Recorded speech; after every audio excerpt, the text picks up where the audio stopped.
Vesni ham inobatga olishimiz kerak ekan. Vesimiz 100 kilodan oshiq bo'lsa yoki 90 kilodan oshiq bo'lsa, asosiy yukimiz tizza bo'g'imiga tushganligi uchun hechcha o'sha tog'aylarda yemirilishini davolash qiyin bo'lyapti.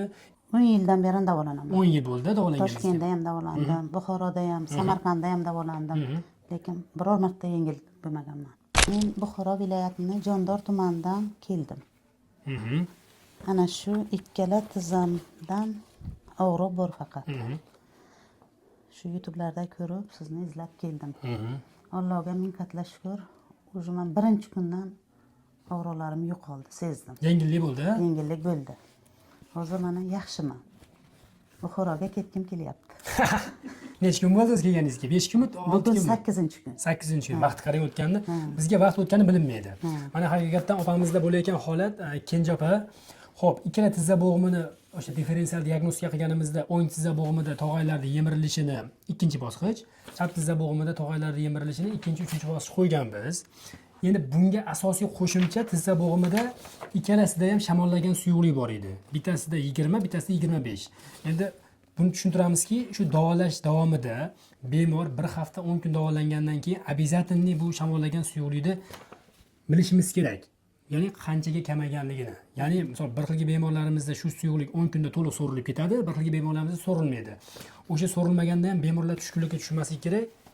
Ikkinchi etaplarida bu narsa so'rilib ketishi mumkin.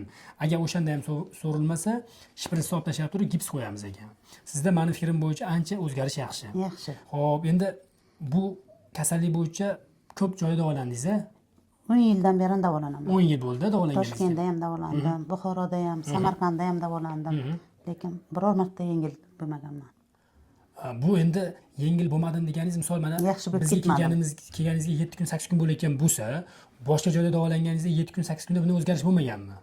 Yo'q, bo'lmaydi, faqat og'riq bo'lardi. Og'riq qolmasdi, og'riq bo'laverardi. Bo'ldi, lekin og'riq bilan qaytib kelardingiz uyga. Kelardim, 15-20 kun yaxshi yurardim, yana o'chadi. Bo'ldi, endi bizning licheniyamizni afzalligi nimada ekan? Sizning licheniyingiz birinchidan Afzalligi. funksiya bilan qilar ekanlar. Hop. Keyin ikkinchidan sizlarda kislorod eng yaxshi narsa ekan. Uchinchidan doktorimizning muomalalarini o'zi tuzatib qo'ydi bizni. Bo'ldi, bundan juda Rahmat sizga. bundan juda ham xursandman, chunki bemorlarimiz haligi uzoqqa osonlikcha chiqmaydi. Ya'ni masofa uzoq-ku. O'zi ko'ngilli bo'lib osonlikcha kelmaydi demoqchiman-da. Vaqt kelsa 10 kilometr masofaga borib davolanganda ham orinamiz yoki erinamiz demoqchiman-da. Siz uzoq joydan keldingiz, mana Shijoat bilan. Agar og'rig'i qolsa, bemor tezda uyga ketgisi kelib qoladi. To'g'ri. Menimcha sizda shunaqa his bo'lyapti hozir. Bo'lyapti. Qachon bilet olaylik? 28. Biletni ham olib qo'yishgan mana 28 ga. Bugun ko'rayotgan bo'lsangiz, o'ng tizza bo'g'imi, chap tizza bo'g'imi. Haqiqatda mana o'ng tizza bo'g'imda ikkinchi bosqich, ya'ni bo'g'im orasidagi tirqishimiz sal kamayyapti. Chap tizza bo'g'imda kuchayib qolyapti ekan. Bu ikkinchi, uchinchi bosqich. Endi oxirgi bosqichlarda bu bekilib bo'lar ekan. Endi aytayaptiki, agar tizza bo'g'imida shamollash kamroq bo'lsa, albatta bu bemor ikkinchi, uchinchi bosqichli bemor 3 oydan keyin повтор qayta ko'ringani kelish kerak yoki davolanish kerak deyapti. Kitob bo'yicha. Agar og'rig'i kuchayib qolsa yoki 3 oyda kutmasa, yana orada ko'rinish kerak deyapti. Agar bemorda tizza bo'g'imida ishiq bo'lmasdan faqat tog'aylarda yemirilishi bo'lsa, 6 oydan keyin ham nechini olsa bo'laveradi deyapti. Endi o'ylaymanki, siz bilan bir 3 oyda suhbatlashamiz, yo 2 oy yo 3 oyda suhbatlashamiz. O'zingizda bo'lgan holatlarni menga aytasiz.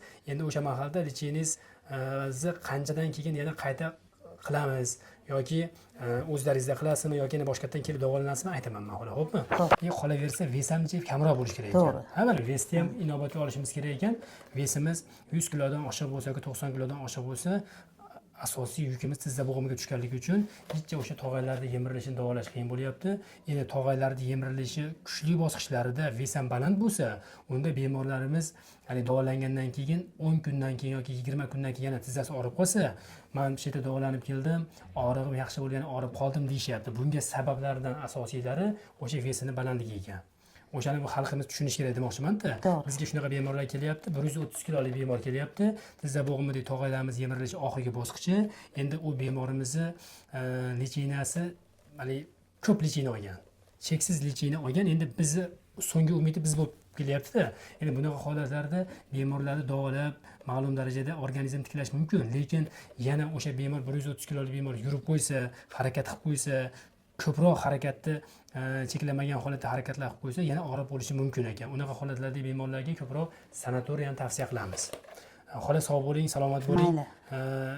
Xudo xohlasa yana ko'rishamiz siz bilan. Xudo xohlasa. Tinch bo'ling.